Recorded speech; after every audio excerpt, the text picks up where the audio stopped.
अरे वाह, कितनी प्यारी बच्ची है। ऐसा लग रहा है जैसे कि नींद में सो रही है। नहीं सर, ये सोने नहीं है। आज मेरे बच्चे का खून कर दिया गया सर। मुझे इंसाफ चाहिए सर। मैं आपके लिए इंसाफ मांगने के लिए आई हूँ सर। अपनी बच्ची की लाश को लेकर के मेरे पास आई हो? हाँ सर। इंसाफ के लिए? हाँ सर। तब तो तुम बिल्कुल सही जगह पर आई हो। क्यों नहीं सर, आप वर्दी वाले हैं ना, आप मुझे इंसाफ जरूर दिलाएंगे सर। बिल्कुल बिल्कुल। वैसे बहन जी ये बताओ, ये तुम्हारी गुड़िया कैसे मर गई है? सर ये मेरी गुड़िया बहुत प्यासी थी, इसे बहुत प्यास लगी थी।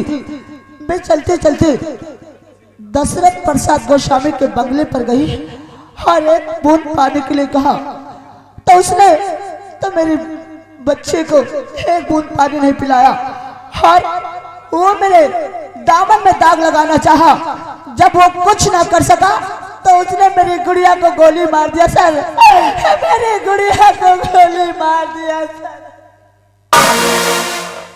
ओ माय गॉड, कितनी सी छोटी बात के लिए तुम्हारी बच्ची की हत्या कर दी उसने। हाँ सर। और ये आगे हमारे रामपाल जी और पैरू भैया जी की तरफ से इस शानदार 50 पे इस इंटरव्यू में ये शानदार कहानी को देखकर रामपाल पैरू भाई साहब यानी हजूरपुर की तरफ से ये शानदार 50 रुपए का नाम दिए हैं। बहुत बहुत धन्यवाद, शुक्रिया। तब तो तुम्हारे साथ बहुत बुरा हुआ, बहुत ही बुरा हुआ है। वो क्या नाम बताया था? वो दशरथ प्रसाद गोस्वामी सर, उसने मेरे बच्चे का खून किया है। दशरथ प्रसाद गोस्वामी? हाँ। कहीं तुम इस क्षेत्र के विधायक की बात तो नहीं कर रही हो? हाँ सर, मैं उसी की बात कर रही हूँ। उसकी इतनी बड़ी हिम्मत हो गई? हाँ सर। अरे जनता उसे वोट देकर विधायक क्यों बनाती है? कि जनता की समस्याओं को समझेगा, जनता की समस्याओं को सुलझाएगा, ये कि नहीं? वो जिसके दामन में चाहे दाग लगा दे या फिर जिसे चाहे दिन दहाड़े गोली मार दे। देखो बहन जी, हाँ सर। तुम चिंता मत करो, अपने बच्चे की लाश लेकर तुम मेरे पास आई हो ना? हाँ सर। मैं तुम्हें अदालत में बिल्कुल इंसाफ दिलाऊंगा। क्यों नहीं सर, चिंता मत करो। आप मुझे इंसाफ जरूर दिलाएंगे सर। बिल्कुल बिल्कुल। अरे उस विधायक की कुर्सी के ऐसे के तैसे ने कर दिया ना तो हमारा भी नाम रणवीर खुराना नहीं है। तुम गुड़िया की लाश को उठाओ और मेरे साथ लेकर चलो, मैं देखता हूँ। उठाओ लाश।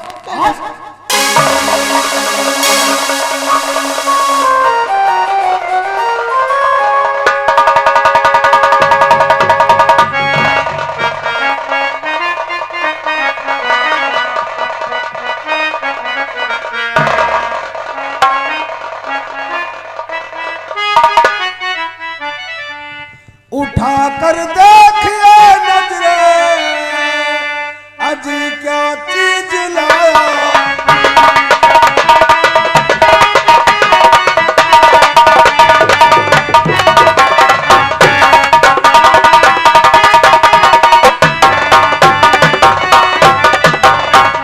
उठा कर देखिए नजरे आज क्या चीज लाया हूँ।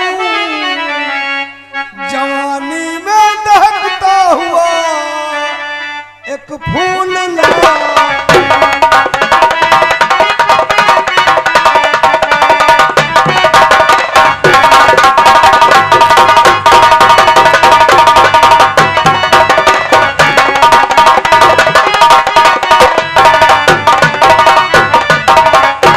दाता गुरु, ये हमारे पास गई थी। किस लिए? अरे रिपोर्ट लिखाने के लिए। किसके खिलाफ? अपने वो जो दशरथ प्रसाद गोस्वामी जी है ना, हाँ हाँ, उनके खिलाफ। तो मैंने सोचा मैं इसे आपके आश्रम क्यों ना लेकर चलूं। बहुत अच्छा किया। आओ दशरथ प्रसाद आओ। प्रणाम गुरु महाराज, प्रणाम। प्रणाम प्रणाम।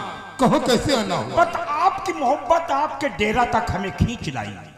गुरु महाराज क्या है? हम जानते थे कि ये औरतिया कमिश्नर के पास जरूर जाएगी, हम जानते थे। और कमिश्नर तुमने तो बहुत अच्छा काम किया रे, जो ये बुलबुल को दाता गुरु के पास ले आया।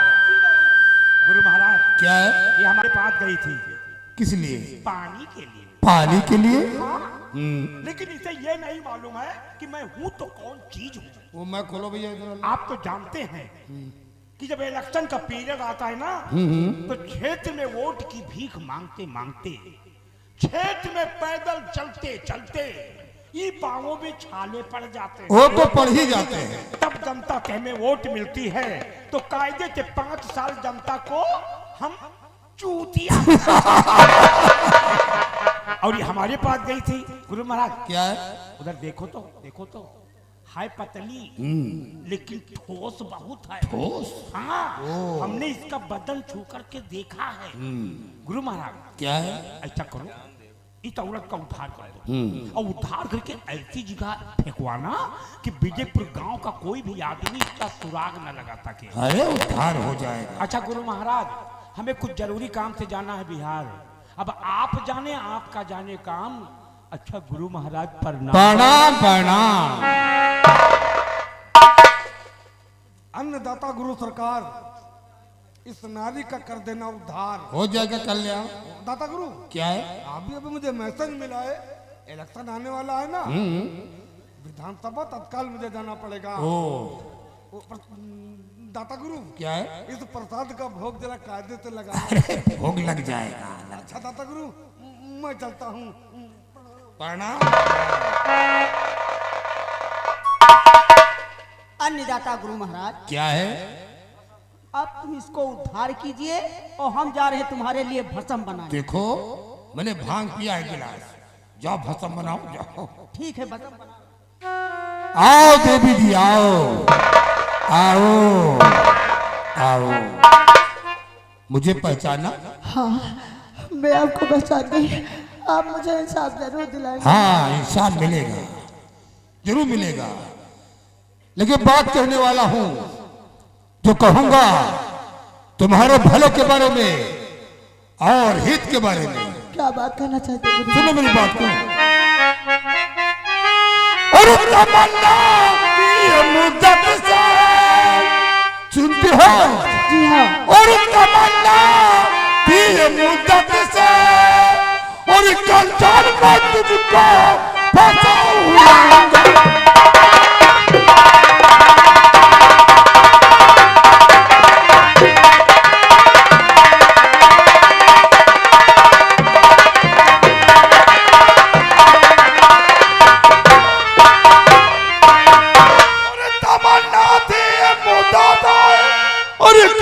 मैं तुझको फंसाऊंगा और मिली हो मुद्दत त्यागी, और मिली हो मुद्दत त्यागी, और दिल की प्यास बुझाऊंगा।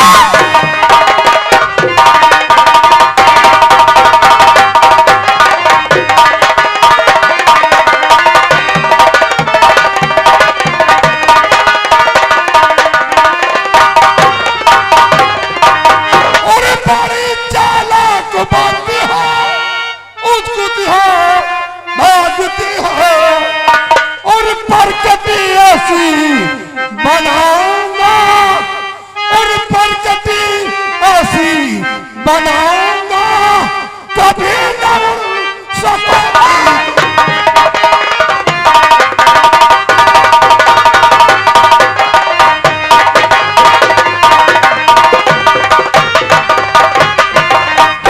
मैं तो समझती थी तू एक साधु के रूप में समाधि बना बैठा है, आतंकवादी का एक पाखंडी ढोंगी कुत्ता का। ठीक कहा, मैं कोई साधु नहीं हूँ। हाँ, तो साधु के रूप में एक समाधि बना बैठा है। ठीक कहा। आज काल खोल कर सुन, मैं दूसरे मुल्क का रहने वाला हूं। हिंदुस्तान में तबाही मचाने आया था। तेरे पति मिस्टर अमन ने हमें गिरफ्तार किया। मेरे कसम खाई थी उसी दिन, जब तक तेरे परिवार में, तेरे खानदान में तबाही नहीं फैला दूंगा, तब तक मैं चाचा नहीं बैठूंगा। आज कोई नहीं बचा सकता मेरे हाथ से।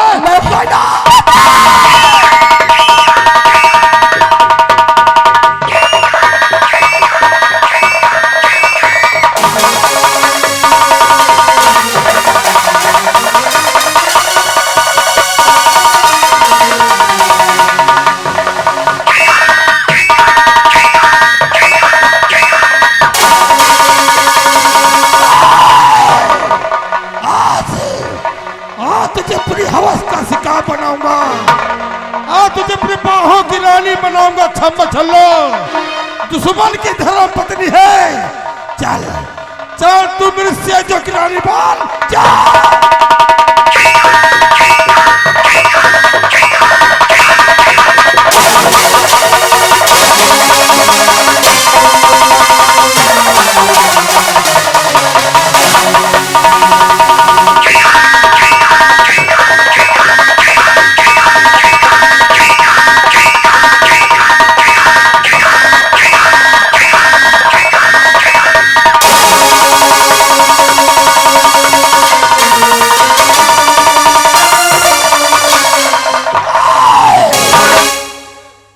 तू जहां जहां जाएगी, तू जहां जहां जाएगी,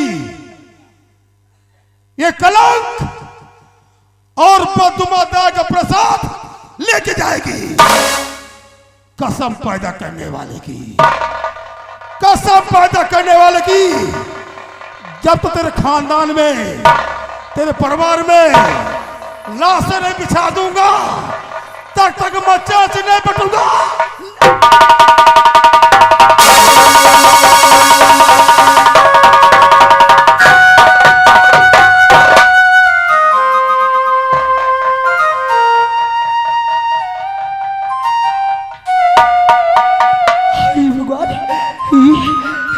मुझे क्या हुआ? ये मुझे क्या हुआ? नहीं नहीं,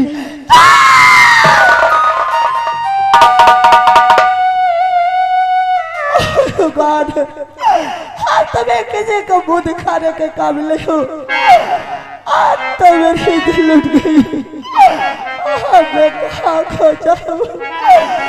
मैं कहाँ खो जाऊँ? भगवान, अब मैं क्या करूं? आज तो मैं किसी को मुंह दिखाने के काबिल नहीं हूं। हमसे का भूल हुई जो ये सजा हमको करेंगे। हमसे का भूल हुई जो ये सजा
मेरी फांसी हो जाएगी। एक ईमानदार पुलिस ऑफिसर, कहानी खत्म हो जाएगी। कैसे कैसे गद्दार मेरे देश में अपने देश का नमक खा करके अपने देश के साथ गद्दारी करते हैं, लेकिन ये मेरा भारत देश महान है। मेरी तरह से अनेक महान पुरुषों ने अपने देश के लिए अपने प्राणों का बलिदान कर दिया।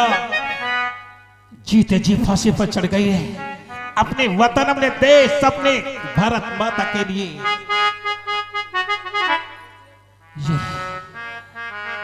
ये देश है, ये आज मेरी फांसी हो जाएगी। एक ईमानदार पुलिस ऑफिसर की कहानी खत्म हो जाएगी। पुतले तो बिकते कांगे, भगवान ना बिकेगा। बिक जा ये चाहे तक ये हिंदुस्तान ना बिकेगा।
अरे जिस माता का नमक खाया और दूसरी माता के साथ गद्दारी किया, ये तेरी मातृभूमि तुम्हें कभी नहीं माफ करेगी। ये मातृभूमि तुम्हें कभी नहीं माफ करेगी। वारे हरिश्चंद्र की छठी औलाद वाह, मान गए तुझे और तेरे देशभक्त के जज्बे को भी मान गए। ये मेरा भारत महान है, मेरी तरह से एक महापुरुषों ने अपने वतन अपने भारत माता के लिए हंसते हंसते फांसी पर चढ़ गई। नेता सुभाष चंद्र बोस, चंद्रशेखर आजाद, सरदार भगत सिंह, सुखदेव, खुदीराम, अनेक महापुरुषों का बलिदान कर दिया। मुझे मरने का अफसोस नहीं है। सही कहा तूने बिल्कुल सच कहा। उसी तरीके से शहीदों की लिस्ट में तुम्हारा भी नाम आ जाएगा। हाँ, मेरा हिंदुस्तान महान है, मेरा हिंदुस्तान में जिंदाबाद है, मेरा हिंदुस्तान जिंदाबाद है और मेरा हिंदुस्तान जिंदाबाद रहेगा। हिंदुस्तान तो तुम्हारा जिंदाबाद रहेगा, पर कभी तूने सोचा है कि तेरे न रहने के बाद तेरे परिवार का क्या होगा? सोचा है? अरे जजमेंट के फैसले के मुताबिक आज 13 दिसंबर है, ठीक 5:07 में तुम्हारी फांसी मुकर्रर हुई है। तू साला फांसी के फंदे पर चढ़ा दिया जाएगा। तेरे देशभक्ति का जज्बा तेरे सीने में दब के रह जाएगा। ये तेरी भूल है कमिश्नर। मेरा हिंदुस्तान का जज्बा मेरे सीने में है, मेरे दिल में है। जब तक हमारे जिस्म में जान है, मेरे हिंदुस्तान का जज्बा हमेशा मेरे साथ ही रहेगा। और ये परमाजय हमारे रामपाल भाई साहब और पैरू भाई साहब, रामपाल भाई साहब, पैरू भाई साहब, शानदार कहानी को देखकर, शानदार कहानी को देखकर ये 100 रुपये कलम बदनाम, बहुत बहुत धन्यवाद, शुक्रिया। मुझे तो अफसोस इस बात है कि तुमने एक निर्दोष इंसान को, एक पुलिस ऑफिसर को तूने आतंकवादी बना दिया। आतंकवादी की मोहर तेरे मेंबर तक पे लगा दी, जो कि मेरा परिवार, मेरी पत्नी, मेरी बहन सामासों के शिला में डूब गया, सब बर्बाद हो गया। सही कहा तूने बिल्कुल सही कहा। तूने अपने परिवार के बारे में कहा ना, तो एक मुझे छोटी सी बात याद आ गई। जो तेरी बहन गुड़िया थी ना, जिसे तू बहुत प्यार करता था, हमेशा उसे अपने कलेजे का टुकड़ा समझता था तू। अरे उसी तेरी बहन गुड़िया को कितने जान से मार दिया। छोटे छोटे टुकड़ा करके फेंक दिया तेरी बहन गुड़िया को। खत्म हो गई। मेरी बहन मुझे छोड़ के नहीं जा सकती, मेरी बहन मुझे छोड़ के नहीं जा सकती। मैंने अपनी बहन की जान बचाने के लिए जन्म कब्र कर लिया, दमकान का एक मुजरिम बन गया। मेरी बहन मुझे छोड़ के नहीं जा सकती, मेरी बहन मुझे छोड़ के, कोई भी हिला तो गोली मार दूंगा। चल बाबू, खोल दे मेरे हथकड़ी, खोल दे मेरे जंजीरें, मुझे कमिश्नर को मार दूंगा। आज तुम्हारा जान दुश्मन जा रहा है, हाथ के बाद चलेगी पाप की लंका और ये खत्म होगा लवटा।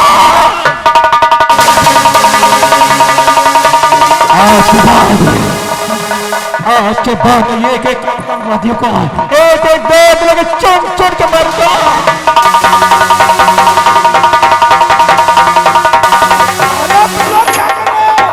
आज उसकी फांसी मुकर्रर थी, कुछ ही देर के बाद से फांसी होने वाली थी। अगर ये हमारे हाथ से निकल गया तो साला मैं तुम दोनों का इनकाउंटर कर दूंगा।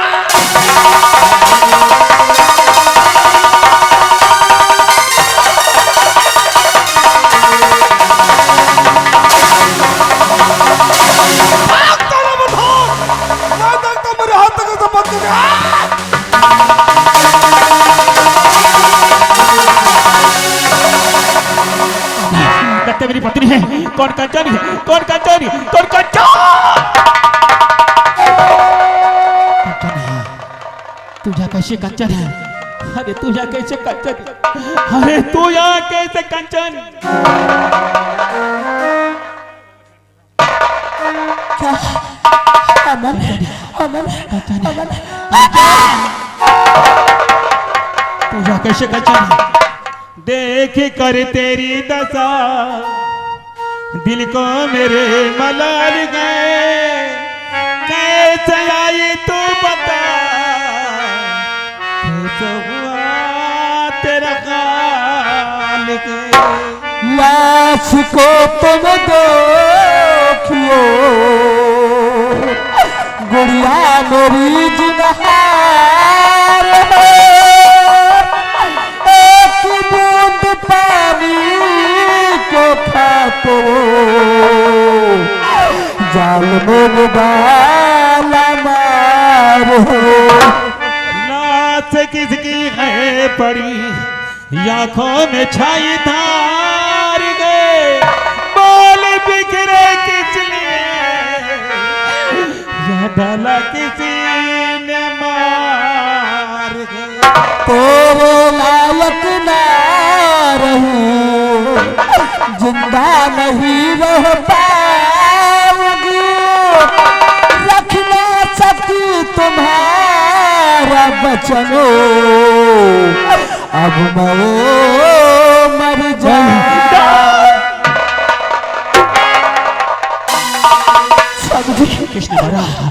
किसने मारा हमारी बहन को? आखिर मेरी बहन ने किसे क्या बिगाड़ा था? क्यों मार डाला हमारी बहन को? किसने मारा था हमारी बहन को? सब जी उधर आपकी फांसी की सजा सुनाई गई और इधर गांव वालों ने हमें और गुड़िया को गांव से बाहर निकाल दिया। मैं चलते चलते बहुत दूर पहुंच गई। मेरी गुड़िया बहुत प्यासी हो गई। मैं गुड़िया को पानी पिलाने के लिए दशरथ प्रसाद गोस्वामी के बंगले पर लेकर गई हूँ और उसने मेरी गुड़िया को पानी नहीं पिलाया और मेरे दामन में दाग लगाना चाहा। जब वो कुछ ना कर सका तो मेरी गुड़िया को गोली मार दिया। सभी मेरी गुड़िया को गोली मार दिया। जब मैं गुड़िया की लाश को लेकर उस कमिश्नर के पास गई इंसाफ मांगने के लिए, उस कमिश्नर ने मेरी गुड़िया को इंसाफ नहीं दिलाया। वो दाता गुरु के पास ले गया और दाता गुरु ने मेरी इज्जत लूट लिया। सभी अब मैं तुम्हारे लायक नहीं हूँ, अब मैं जीना नहीं चाहती हूँ, अब मैं मर जाना चाहती हूँ। नहीं कथा नहीं, तुझे तेरे सिंदूर की सौगंध है, तुझे मेरी कसम है। तेरे साथ जो कुछ हुआ सब तेरी न मर्जी से हुआ। हरे कल तो हमारी नजर में गंगा जैसी पवित्र थी, आज हमारी नजर में गंगा जैसे पवित्र है। ये कैसा क्या हो गया? मेरा हंसता खेलता परिवार था लेकिन सब बर्बाद हो गया, सब बर्बाद हो गया।